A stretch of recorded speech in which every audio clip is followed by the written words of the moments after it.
You write a lot about religion. Mhm.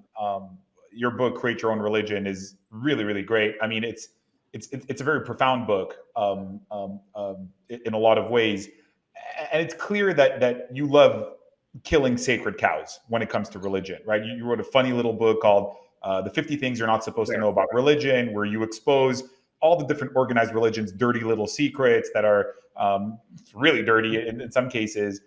And look, I mean, we know from many organized religions that they exploit the fear of death. They create doctrines like eternal damnation, and you know no one goes to the Father except through me, and you need to kill all blasphemers or non-believers to control people's minds and so forth.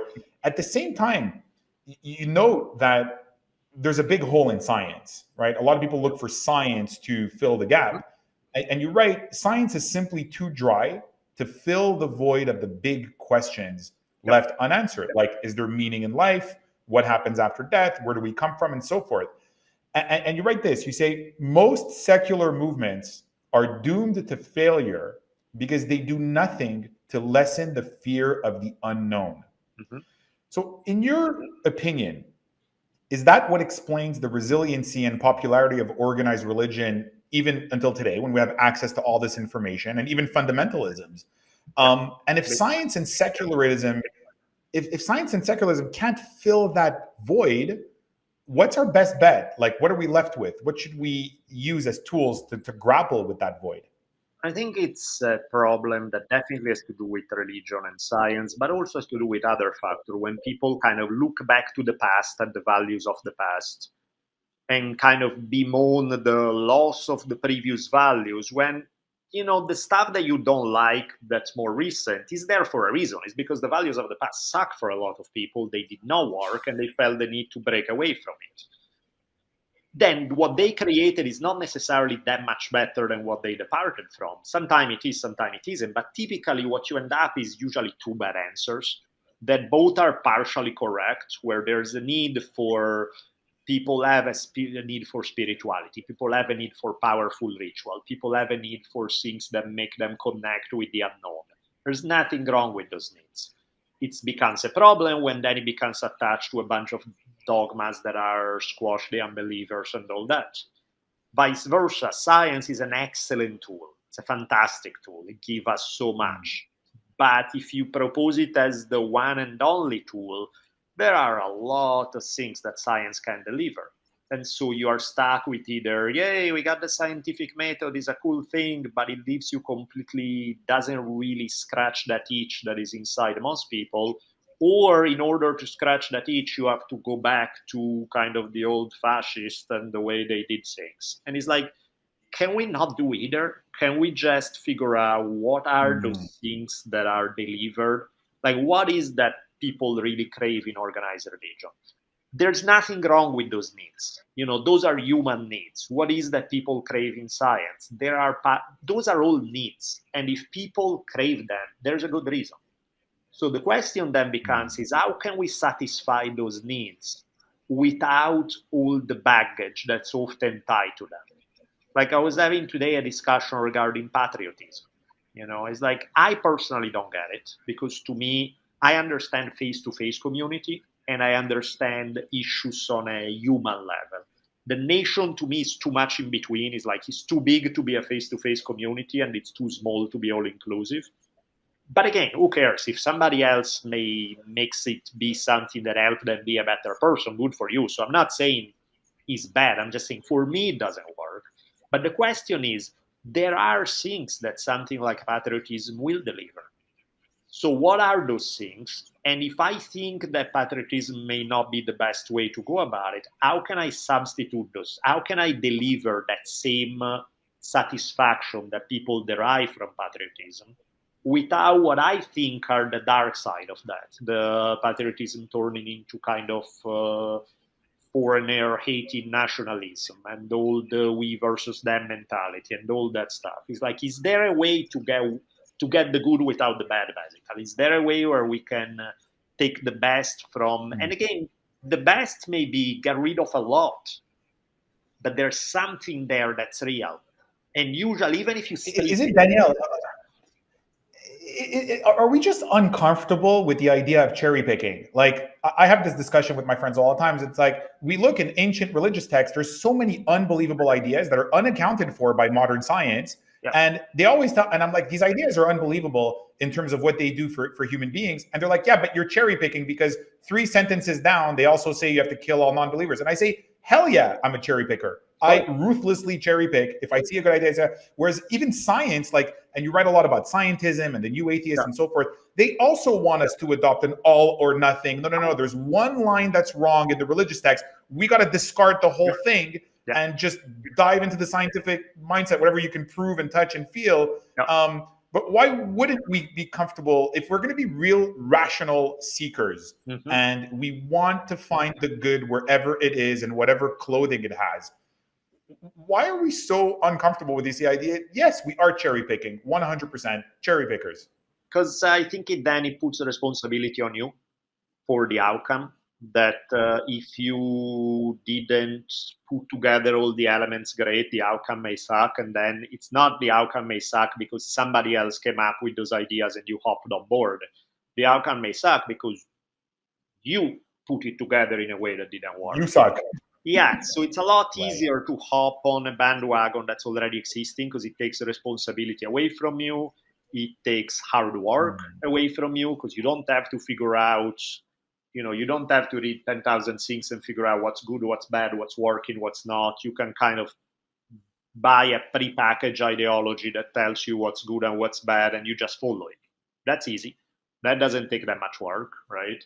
So I think that's a lot at the roots why people are uncomfortable with it, because then they feel like, wait, but there is no greater external authority that decide what's good or bad. I'm just making it up as I go. And I'm like, yes, you are. Everybody else is too. Even the greater authority that you're delegating power to has done the exact same thing. So might as well do it for yourself. Right. It's the derive that it's that need for certainty that we have, and to think like, okay, well, these thinkers or this thought movement is the one I'm going to be a follower of, and just get rid of all these crazy questions and this uncertainty. And you've written a lot about science. So initially, when I started getting familiar with your work, create your own religion. You are very, very vocal and humorous about like poking holes in organized religion. Really ruthlessly and without, but at the same, so typically people who do that are going to be more, 100%. I'm on the science boat. It's just science alone. And you've written about a phenomenon called scientism, which is a form of, in your words, an arrogant secular fundamentalism that seeks to squash any alternative way of looking at things. And that's why I think there's so much nuance in your work, because you also call out the fundamentalism and the excessive certainties on the other side of the equation, and say, no, we've got to be a lot more careful here. We've got to be a lot more case by case. We have to grapple with the complexities and the nuances here. And you look at that through the prism of what the Tao calls the cosmic mystery at the root of existence, right? So you don't pretend to have all the answers. There's an honesty of, there's so much mystery out there. And so do you think that people who latch on to the science, like science has all the answers, do you think that they lose touch with that sense of mystery and that humility that's on this quest? Yeah, I mean, I've experienced so many things that cannot be explained, at least by our current understanding of science, like where we are at today. Maybe I don't think anything is supernatural per se, in the sense that everything is natural. If it happens, it's part of nature. It's just a part of nature we haven't understood. And to me, even if somebody say, like, I have no idea if there are spirits or not floating around, but if there are, they are part of nature, right? That's part of what. Yeah. But the question to me is, like, there's so much out there that just in my own life, without even going beyond that I've seen where it's like the current answers don't explain it all, that I'm like, it's obvious that science is an incredible tool and it delivers a lot of answers and it does help, but it's limited. There's stuff that just because it's not replicable in a lab doesn't mean that it's not real on some level. And sometimes I feel that in order to fight the more superstitious, backward approach that sometimes some organized religion have pushed, Science push this other super strict line that is like, unless it's replicable in a lab in this way, then it's not real. And I'm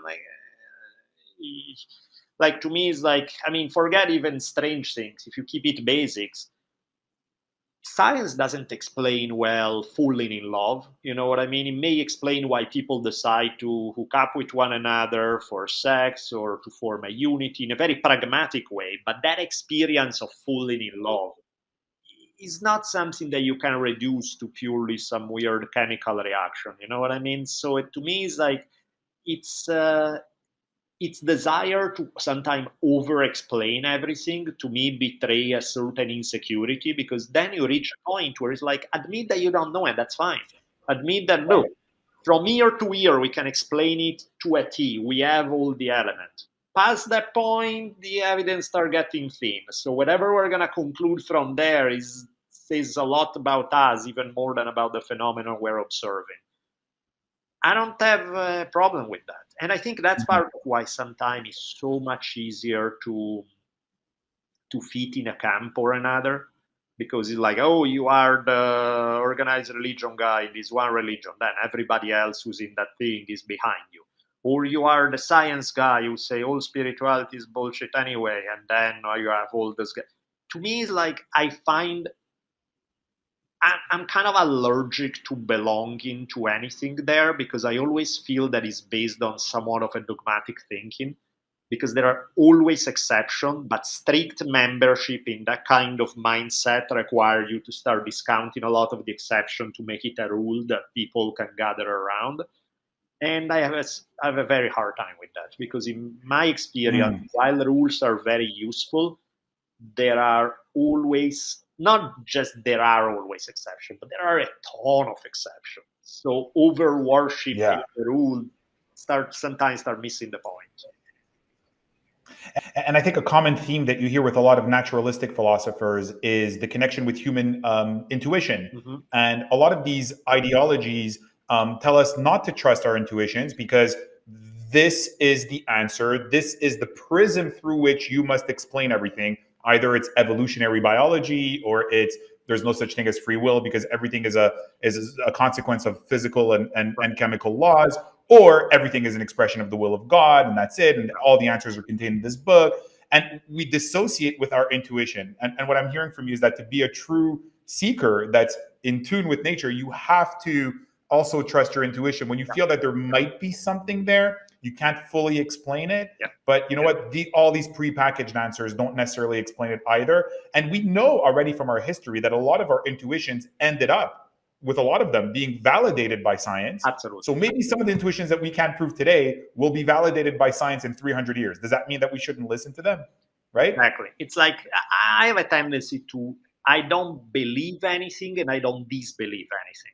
You know, there's the stuff I experience and then there's everything else. And even the stuff I experience, I may be able to only explain it up to a point. It's like, let's say if I experience something that cannot be currently explained by the laws of physics as we understand them today, does that mean that I'm warranted in then running around going, oh, that means that it was this other? I'm making it up. I don't know. I can just tell you that this happened. I can tell you that it's not answered by this particular model. Beyond that, what do I know? You know, I don't know why it happened that way. I'm not sure that it's going to happen that way another time. It's like, I mean, once, I'll give you an example. It's like one time I basically pretty much lost a finger where it got crushed under a tree in a way that, like, the bone was poking out in two ways and the skin was mostly gone. It was terrible, right? And then it swelled up so big that it couldn't tell anything anymore. And I was so far from any close hospital or anything. And I was in the middle of nowhere. And I was like, you know what, screw it. I'll just deal with it. And that's how it is. And then a few days go by and the swelling start going down. And I touch and I'm like, this kind of feels like it's in one piece. And I'm like, did I just see it? And like somebody else is like, no, your finger was broken in 3 pieces. That was bad. And I'm like, yeah, right. That's what you saw as well. And then it's like weeks go by, finger is completely in one piece, the skin regrow, you can't even tell it ever happened. And now, am I going to try to have my finger crash another tree to experiment if that's replicable or no? Is like, I'm not going to do that. The odds are not good. However, did I just see something that objectively makes zero sense? Yeah.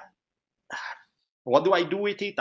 Does that mean should I start running with theories about God and the spirits and this and that? No, I don't. I don't know. I don't know. So what you're saying is that when you go through an experience that doesn't fit with your pre-existing models of reality, Yeah. instead of saying, "Oh, the explanation is in the model," you say, "I'm uncertain. So, like, my models must be provisional; they're not absolute. And so, hey, maybe we need to revise this thing." Yep. 100%. And it doesn't mean that you should trade one model for the next, because the other one sometimes may be just as made up. So it's kind of like, I think becoming comfortable with the fact that there's way more than we don't know than we do know, and just kind of keeping your knowledge of anything real humble. Because at the end of the day, it's just what works. Like, who cares what the theory is? Who cares about kind of the abstract principle? Is like, does it work today or doesn't it? I don't even care that it worked last week. I mean, I do. It's like, that's nice. That makes me slightly more confident to use that. That's something that never worked before. But at the end of the day, does it work today or not? That's the only thing that counts. Does it make my life better, the life of people around me better or not?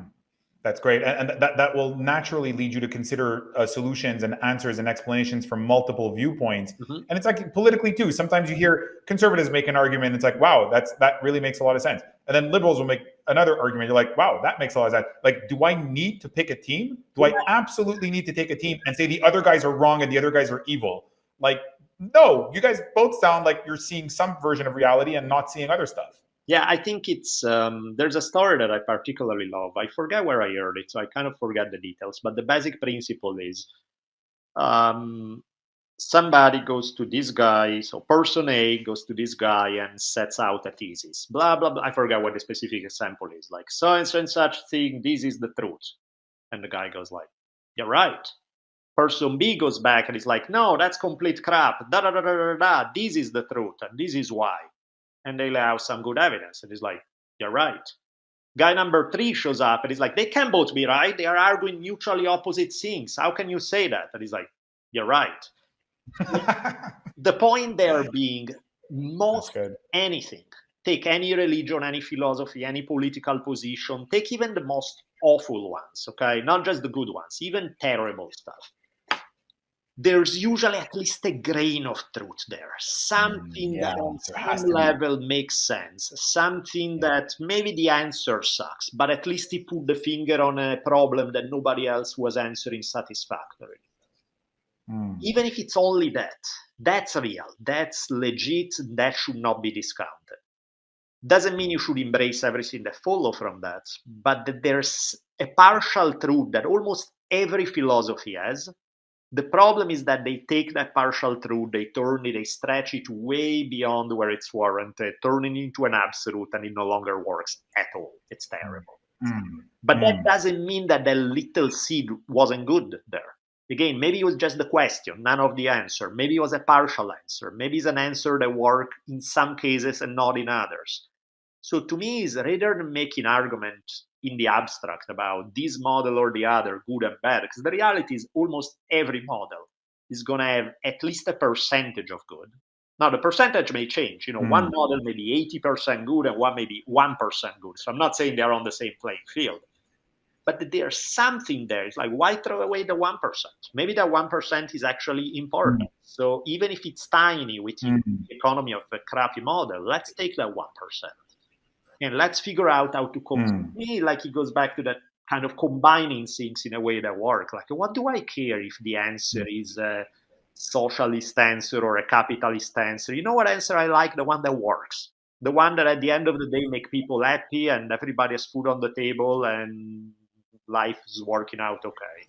That's amazing. But that requires a certain comfort level with uncertainty, and because you don't pick a team. And so a kind of a radical inclusiveness when it comes to considering answers and solutions from multiple frameworks, even if that creates a little bit of ongoing uncertainty for you. You can't say team blue, you can't see this religion, you can't say this ideology, but that's kind of like a price that you have to pay Yep. for that radical inclusivity and including all of the different perspectives that you're considering and all the different traditions. That's amazing. And this is not a centrist thing where it's like, oh, it's always in the middle. The answer is not. Sometimes you may have one side that's 90% right and one that's 1% right. But the question still is, the 90 is not 100 and the 1 is not 0. So let's figure out still what you can save from various and try it out. And, try it as okay, we'll try this model. It takes 80% from this and 20 from that. Oh, shit, it still doesn't work. Let's tweak it a little. How about we make it 70-30? Okay, that's working a little better, but we're still not there. How about we... And you're constantly retweaking it until you come up with something that works. And then it works for now. Maybe in the next years, things are going to be a little different, and that 70-30 no longer works, and you have to tweak it again. And maybe it goes to 99-1, or maybe it goes to 50-50. The range is complex, right? It's all over the place. It's not 50-50 at all. It can be very, very radically different, but there's rarely 100-0. I rarely in anything. Whether we're talking about martial arts, religion, politics, I don't find all the good answers belonging to one school of thought or one school of martial arts or one religious idea. I don't. I find some good answer. In some places, I find answers that are, on average, a lot better than others, but they are not all there. So it's like, okay, let's take it from multiple sources. I love it. You can tell that how much love you have for and passion you have for ideas, that you're willing to do this and constantly consider all the different traditions. And it's amazing to see you work through that. And it's a lifelong quest, it sounds like. Because it's my last question for you. Because it's constantly changing, right? So it requires new answers all the time. I mean, even think about like how you raise a kid. You may have your philosophy, but one day you need to tweak it a little, because that day, maybe you have been very hands-off, letting them be this and that, but you realize, okay, now something has changed. They need a little more structure. Okay, so let's tweak it. There's nothing wrong with adding a little more structure. Let's test it. Oh, they're responding well. Oh, guess what? That was the right answer. Okay. But maybe in 6 months, they no longer need that structure. They are past it. And so you don't need to hold on to it forever. Now you can let it go. It served its purpose.